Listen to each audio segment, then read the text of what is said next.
Most people think dating is just difficult. And don't get me wrong, it can be, but it's not difficult in a random way. It's difficult in very specific places. And once you identify those places, things get a lot more navigable. I've been thinking about this for a long time, partly because I've lived it myself, but also because I kept noticing the same things in the people I talk to through this channel and also the people I work with my dating coaching. And I found that dating skills break down into 10 very specific areas, and you can cluster those areas into 3 groups. And once you know which areas you need to work on, the whole thing starts to make a different kind of sense. Because when you actually understand where the friction is coming from, dating starts to feel less like something you're failing at and more like something you can actually enjoy, because that's the goal. And right now, you're not enjoying it because you haven't gotten over that learning curve yet. So of course it's not fun. You are struggling to learn something. So I'm gonna break all of this down for you in this video, and I made you a quiz that you can take to figure out which areas you may wanna focus on. The link is in the description. Let's get into it. All right, cluster 1. I call this getting in. The first cluster is everything that determines whether you're even generating a real steady dating strategy and process. If any of these areas are off, they tend to drag everything else down because you don't actually have enough opportunity to date. And that's pretty important, and we'll explain why. The first area is self-worth. And I don't mean all-encompassing self-worth. Like, we're not talking about your entire life. What we're talking about is this very specific context where you lose your sense of your ability to remain stable emotionally when you're dealing with someone else. So examples of this specific behavior can be, let's say someone you've been talking to really consistently leaves you on read and doesn't reply to you for a whole day. In that time, you are incredibly preoccupied by their absence. Maybe your mood starts to get a little grumpy, or you start rereading the text messages hoping it would give you that dopamine hit that you're looking for from another text from them. Or maybe you're getting online to see if you can figure out where they are, like if they've updated their stories or something like that.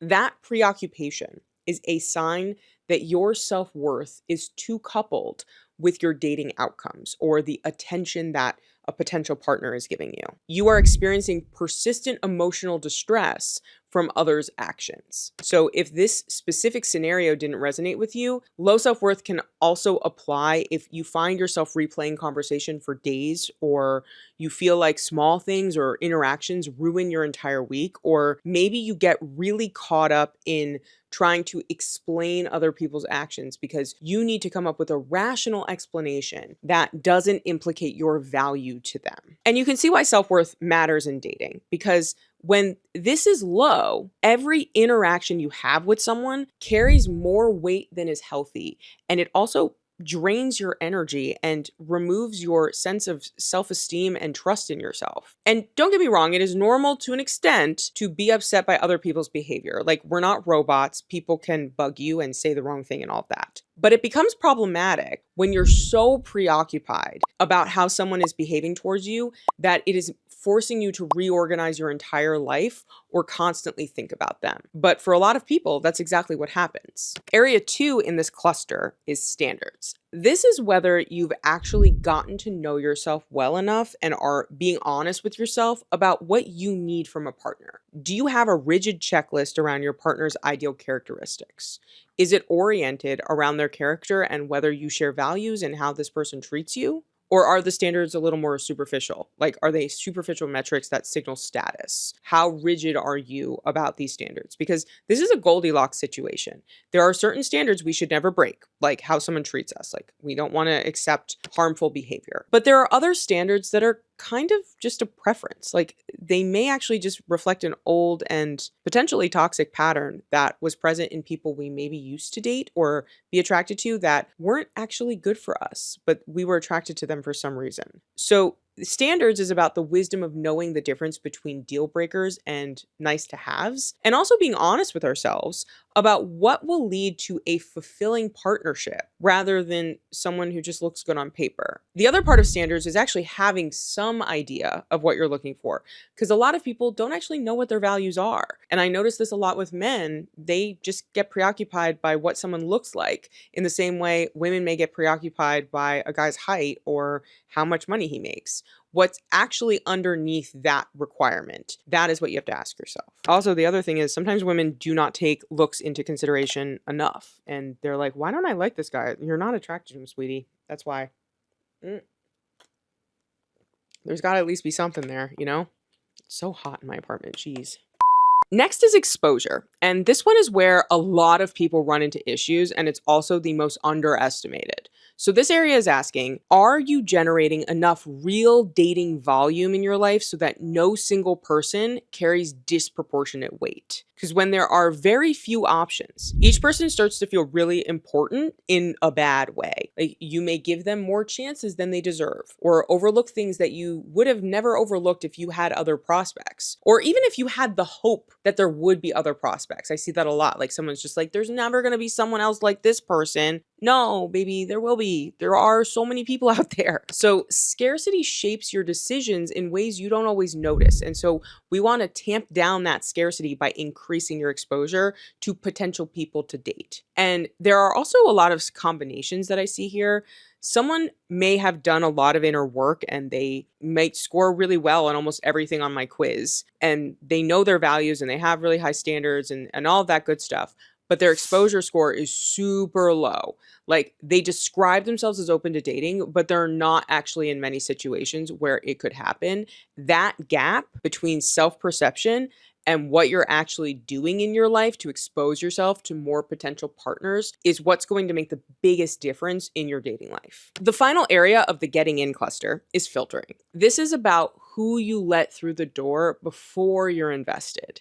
And this is different from standards because it's more about screening for effort and how serious this other person is. And are they a basic fit before spending actual time on someone and investing in them? So the thing I find myself reminding people I work with the most is that attention alone is not a qualification. Like, yes, there needs to be attention. Someone should be interested in you. But someone being interested in you doesn't mean that they're worth your time. When your filtering score is low, attention gets people access, and then you later realize that you have to do the work of figuring out that they were never a real fit to begin with. Like it becomes particularly hurtful when you're allowing in incredibly unavailable people, like married people, or just in a committed relationship. And then everything downstream gets harder when the material you're working with wasn't a real option in the first place. So are you filtering out these people that you know from the beginning are going to be a problem down the line? So those are sort of the 4 areas of getting in. Again, the quiz will tell you which ones are actually scoring low for you specifically. Now let's talk about what happens once you're actually going on dates, and that's cluster 2, being in it. The second cluster is what happens once you're actually in the dating scenario with someone. So that includes going on dates. It includes like talking stages. It's actually building a connection with someone. And these areas are all about whether you're gathering real information in as non-biased of a way as possible, because a lot of times we allow the feelings that we have, whether that's anxiety or chemistry or attraction or hope that this could be the one, like these feelings can take over your evaluation process and sort of make everything go out the window, and you're not actually getting a good read on the person. Area 5, presence and engagement. So let's start by talking about how you show up on dates. I want you to think about your most recent date. When you left them, what did you know about them? And I'm not asking how you felt about them. I want to know what you actually know, because what we're measuring is whether you're prioritizing evaluating the person in front of you, or you're too distracted on the first date or on any dates subsequent to that, managing how you come across, and you're tracking whether they seem to like you. So you're more focused on them than yourself. Or are you actually taking in the information that you get and trying to make a decision, and you're trying to build an authentic connection with this person? Because a lot of people leave first dates with a lot of feelings about what happened, but they don't actually have a lot of data about this person. When you leave a first date, all you really want to know is, do I like them enough to see them again? And a lot of times people leave a first date thinking, oh my God, I think I can get this person to like me. Like this could be something. And so that shift from thinking, did they like me? Was I good enough for them? To did I like them? It seems really small. If you're more advanced, you're probably like, duh. But honestly, it's a big hurdle for a lot of people. And once you figure that out, it changes the entire orientation of the date.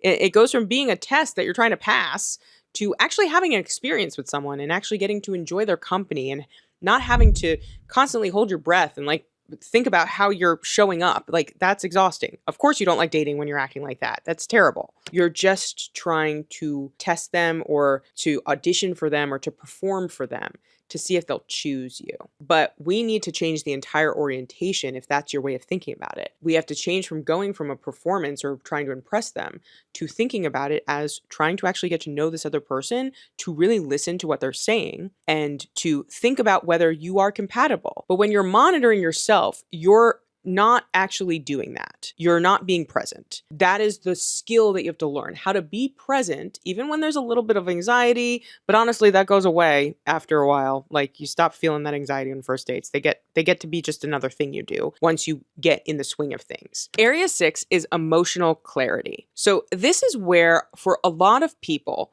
the momentum and excitement of dating will lead them to lying to themselves. So the standard section is about your awareness around what you need from a partner. It happens before you even get on the date. Emotional clarity is about whether you're actively gathering evidence of a real fit while also experiencing emotions and potentially chemistry or anxiety or whatever the feeling is. Like, are you allowing your feelings that sometimes come along with dating and attraction to substitute for actual evidence that you're a good fit with this person? For a lot of people, once they start to feel that attraction, they stop the evaluation process. They may hear something that should be a red flag, should make their brain go like, oh, wait a minute. And then they explain away those incompatibilities or even stop asking questions they don't want to know the answer to. Like, they become blind to this person might not be a good fit because the momentum of, oh my God, this feels so good. Like, oh, like I can't wait to see them again. That carries a lot of it forward. Like, those feelings just push you forward. And the evidence that you would normally want to know about them, about whether they're a good fit, gets deprioritized. I do believe that whether you feel attraction to someone also counts as valuable information. Like, that is a data point, but it can lie to us. Like, attraction isn't always attraction. A lot of the times it's anxiety, and it should not be the only information that we lean on. And we have to work on making sure it does not crowd out other types of information that can help you make a decision. Area 7 goes along with that. This is one that's more about timing though, because I specifically want to know whether you are surfacing the important questions early enough to be useful. So it's measuring how quickly you bring up the things that actually determine long-term fit. So that's things like family, like lifestyle, what you both want from a relationship. Like, are you dating someone who is polyamorous when you're monogamous? Like, that's not going to work, right? Like, how quickly are you bringing these things up? And these conversations ideally happen before you're already attached to them, because once you become attached, things get a lot more messy, okay? They get a lot more complicated. A lot of people know their values, but what they don't always do is bring those values into an actual conversation early enough in the dating process.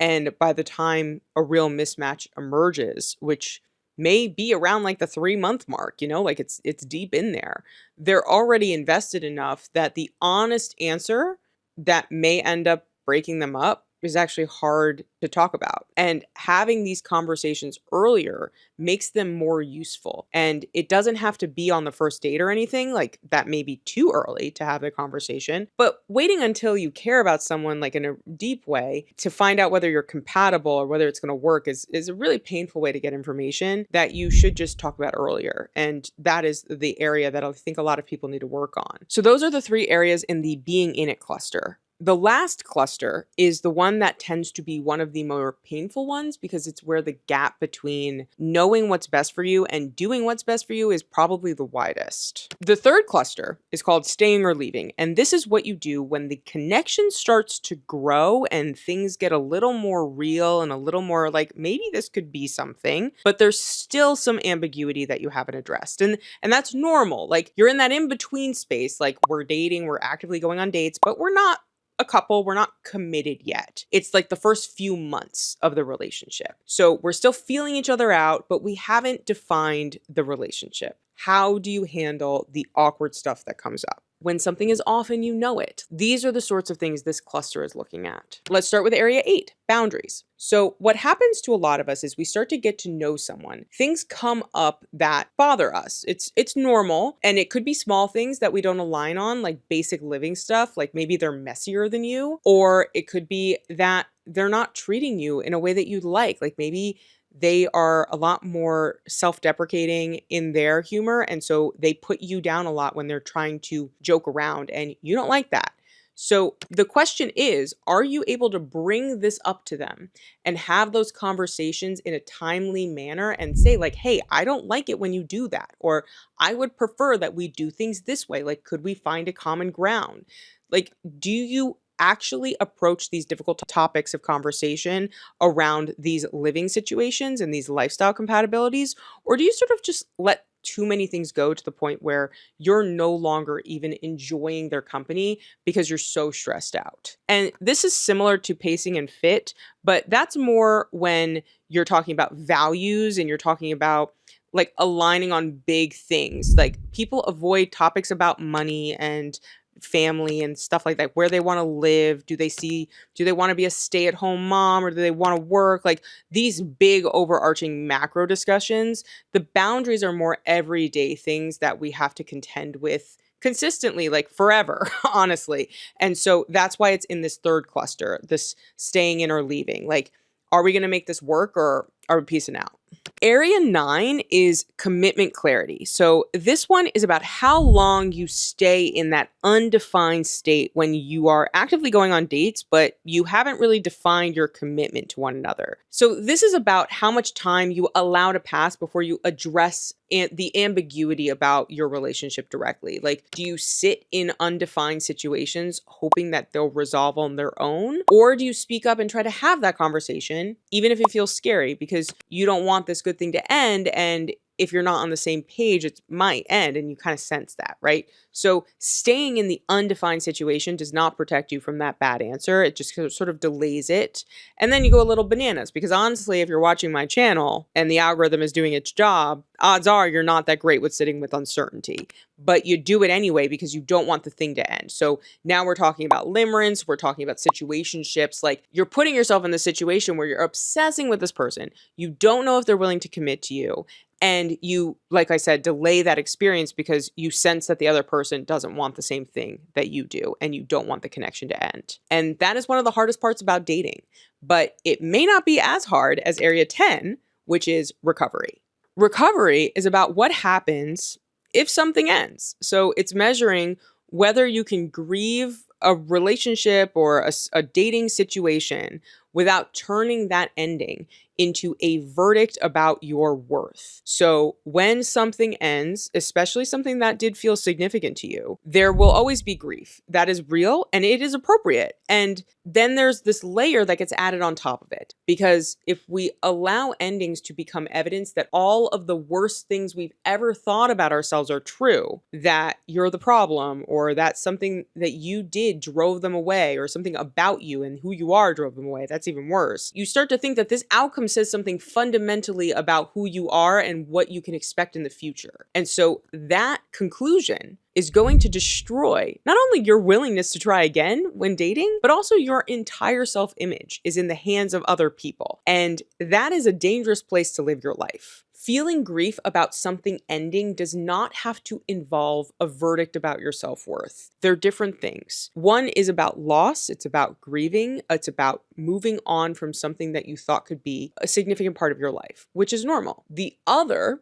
the verdict of your self-worth, is measuring what that loss means about you. And that is the part that keeps people stuck long past the point that the first part of this would have resolved, right? There's one more thing to explain before you go, and the reason I wanted to walk through all of them is because the thing that makes dating not work for you is almost never one big thing. It's usually a cluster of small things. It's a low score here or a gap there, and it compounds in a way that you can't see the full picture from inside of one bad experience. But when you zoom out, the pattern becomes clearer. After you take the quiz, you should check out this video that explains the different stages of dating motivating for people who lean anxiously attached or disorganized. Remember to like, subscribe, and let me know what you think in the comments, and I will see you in the next one.